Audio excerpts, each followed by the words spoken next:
राज्याच्या पोलीस महासंचालकांच्या सूचनेनुसार अप्पर पोलीस महासंचालक कृष्ण प्रकाश यांनी अहिल्यानगर जिल्हा पोलीस दलाचे वार्षिक निरीक्षण केले। यावेळी या आयोजित पोलीस कर्मचारी दरबारात त्यांनी कर्मचाऱ्यांच्या समस्या जाणून घेतल्या। मुंबई पाठोपाठ होणारी गुन्हेगारी पाहता जिल्ह्यात 2012 पासून प्रलंबित असलेले मनुष्यबळ वाढीची गरज त्यांनी अधोरेखित केली। या संदर्भातील प्रस्तावाचा स्वतः पाठपुरावा करणार असल्याचे त्यांनी सांगितले।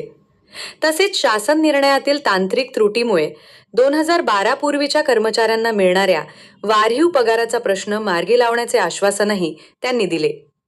यावेळी पोलीस दलातील नवीन वाहनांचे पूजन करण्यात आले। तर जिल्ह्यात सध्या गाजत असलेल्या अंमली पदार्थांच्या विक्री तस्करी प्रकरणावर ही त्यांनी भाष्य केले। महाराष्ट्र राज्याचे जे पोलीस महासंचालक साहेब आहे यांच्यातर्फे प्रत्येक एडीजीला अपर पोलीस महासंचालकला दोन इकाई इन्स्पेक्शनसाठी दिले जातात। मला जे दिले गेलेले आहे ते नाशिक शहर आणि अहिल्यानगर देण्यात आलेले आहे। तर अहिल्यानगरचे जे समस्या सांगण्यात आलेल्या आहे त्यापैकी एक समस्या आहे की मनुष्यबळ जे आहे कमी आहे, त्याचं क्राईम आणि कार्यक्षेत्र सर्वात मोठा आणि मुंबईचे नंतर दुसरा नंबरचा आहे क्राईममध्ये। आणि त्यामुळे जे संख्याबळ 2011-12 मध्ये एक्स्ट्रा देण्यात आला होता त्यानंतर देण्यात आलेला नाही, त्याचं एक पाठपुरावा करणे गरजेचे आहे। प्रस्ताव सरकारकडे म्हणजे मंत्रालयाकडे पाठवण्यात आलेले आहे। याचा अर्थ असा आहे की डीजी ऑफिसची संमती आहे त्या मुद्द्यावर। दुसरा जे मुद्दा आहे इकडचा ते मुद्दे सार्वजनिक मुद्दे आहे, म्हणजे 2012चे कॉन्स्टेबल्स आहे त्यांना अभावित सॅलरी जी आहे हेड कॉन्स्टेबलची मिळणे सुरू झालेले आहे, पण 2009, 10, 11चे लोकांना मिळालेले नाही, कारण शासन निर्णयामध्ये एवढंच लिहिले आहे की 2012 किंवा त्यांचे पूर्वीचे असा शब्द नाही लिहिल्यामुळे ते चूक झालेले आहे। त्याचा एक पाठपुरावा मला करायचा आहे या लोकांसाठी। सायबरचे काही जे डिस्कव्हरीचे जे टूल्स आहे ते त्याचे AMC संपलेले आहे, त्याच्यासाठी मी बोललो IDG सायबरशी। तसेच मला असं समजले की जे आपले पोलीस खेळाडू आहेत बॉक्सिंगचे त्यांना खेळायला मिळत नाही। फेडरेशनचे जे मॅचेस असतात त्यामध्ये ओपन नॅशनल्स वगैरे खेळले जातो, तर ओपन राज्य ओपन नॅशनल खेळले जातो। तर हे जुने अध्यक्षने असा निर्णय घेतले होते। मी आताचे अध्यक्ष माननीय प्रवीण दरेकर साहेब यांच्याशी बोललो आणि त्याने लगेच होकार दिलेला आहे की अशा प्रकारच्या डिस्क्रिमिनेशन केला जाऊ शकत नाही आणि आता त्यांचं सुरू करू, त्यांना खेळणे देऊ। आणखीन जे प्रशासनिक मुद्दे आहेत त्याच्यावर चर्चा झाली इकडे, आणि यामध्ये काही सोडवणे योग्यच आहे, काही असे मुद्दे आहे ज्यामध्ये मागणी आहे। ते म्हणजे राईट कंट्रोल प्लाटूनसाठी त्याने अधिकचे इन्सेंटिव्सचे डिमांड केलेले आहे। जसं पण आतापर्यंत QRT शहरी भागाचे इनिशियल जे QRTs आहेत त्याच्या व्यतिरिक्त कोणाला अतिरिक्त मानधन किंवा इन्सेंटिव्स जे आहे हे मिळालेले नाही। हा मिळणे योग्य राहील, पण अगोदर तर QRTचे लोकांना मिळाला पाहिजे आणि नंतर त्यांच्यासाठी पण प्रस्तावित RCP साठी पण प्रस्तावित केला जाऊ शकते। ऑलरेडी आम्ही एक SOP DG ऑफिसच्या मार्फतीने काढलेले आहे की QRT लोकल पोलीस आणि आम्ही कोणते कार्यपद्धतीने काम करणार आहोत जर तशा प्रकारचे टेरर एक्झिजन्सीज म्हणजे आतंकवादी दहशतवादी परिस्थिती निर्माण झाली तर कसा कार्य करायचा, काय त्याची कार्यपद्धती असली पाहिजे त्याचे हे काढलेले आहे। तसेच आता सध्या परिस्थितीमध्ये ड्रोनच्या विषयरणीवर आलेला आहे, त्या मुद्द्यावर आपल्याला काम करायचं आहे।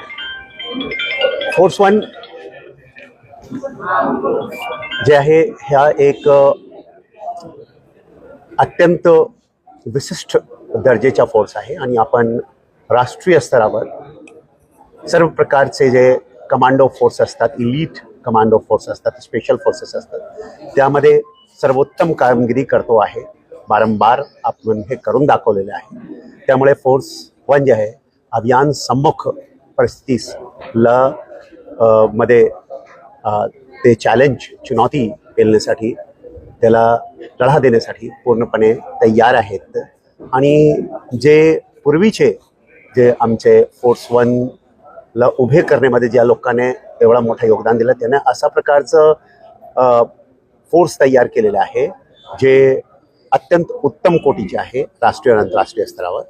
त्यामुळे त्याच पद्धतीला अवलंबून जर आपण कार्य करत राहिलो आणि त्यालाच इन्हान्स केलं तर हा फोर्स खूप चांगला फोर्स आहे आणि ज्यासाठी हे बनलेले आहे, ज्या अभियान सम्मुख परिस्थितीसाठी, त्याला लढा देण्यासाठी पूर्णपणे सज्ज आणि तयार आहे. मी निक्षूनपणे सांगायला इच्छितो की जो कोणी पदार्थाचं सेवन किंवा माणसाचे जे संघ आहे, ज्यांच्यासोबत आपण राहतो, जर तुम्हाला डिपेंडेबल बनवतो आहे, तुम्हाला तुमचं मानसिक खच्चीकरण, तुमचे शारीरिक खच्चीकरण करतो आहे, प्रकारांतरने तुम्हाला सांगितल्याशिवाय, that is even worse than sweet poison.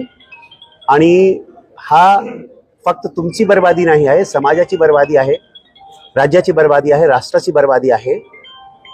याच्या विरुद्ध आमचे माननीय गृहमंत्री महोदयाने खूप मोठा निर्णय घेऊन आणि खूप तीव्र गतीने याला चालना दिलेली आहे. नवीन ANTF anti narcotic task force तयार करण्यात आलेले आहे आणि त्याची टीम तयार करण्यात आलेले आहे. या 1 वर्षामध्ये ते संपूर्ण महाराष्ट्रामध्ये त्याची टीम तयार झालेली आहे. त्याच्यावर कारवाई करण्यासाठी सर्व प्रकारची यंत्रणा उभी करण्यात येत आहे. आणि हा मुद्दा निसंदेह मी युवकांना सांगतो की तुम्ही डिप्रेशनमध्ये असताना, तुम्ही वेगवेगळे प्रकारचे ताणतणावामध्ये असताना, पियर प्रेशर म्हणजे तुमचे दोस्तमध्ये असताना, हा जे गोष्टी करतात, ड्रग्स घेतात किंवा ओव्हर अल्कोहोलिझम करतात, तर हा तुम्हाला बर्बाद करण्याचं पद्धत आहे. आणि याच्यामुळे तुम्हाला कोणत्याही प्रकारचं समस्याचं समाधान मिळत नाही. समस्याचं समाधान पाहिजे तर शरीर स्वस्थ ठेवा, मन स्वस्थ ठेवा, इंद्रिय स्वस्थ ठेवा, तुमची आत्मा स्वस्थ आणि पवित्र राहील आणि तेव्हा तुमचे सर्व समस्याचे समाधान आपोआप तुम्हाला मिळायला लागणार आहेत.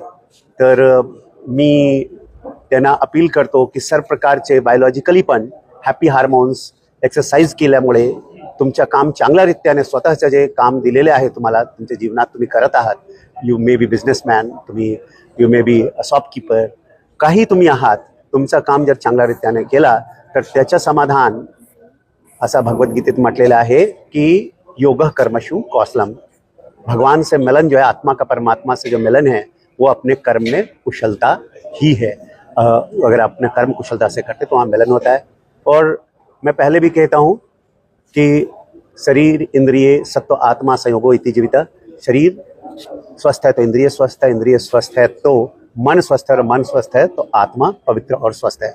और आखिर में ये कहना चाहूँगा कि जितने हैप्पी हार्मोन्स होते हैं, बीटा एंडोर्फिन्स हो, ऑक्सीटॉक्सिन हो, सेरोटोनिन हो, जितने भी हैप्पी हार्मोन्स हैं, वो सभी हैप्पी हार्मोन्स जो हैं वो आपको एक्सरसाइज करने से, अच्छे लोगों से मिलने से मिलते हैं, ना कि नाइट आउट से मिलते नहीं हैं. और आप, इससे अच्छा है कि आप सुबह दौड़ना शुरू करो, रात की पार्टियों के बजाय सुबह साइकिल चलाना शुरू करो, व्यायाम करना शुरू करो.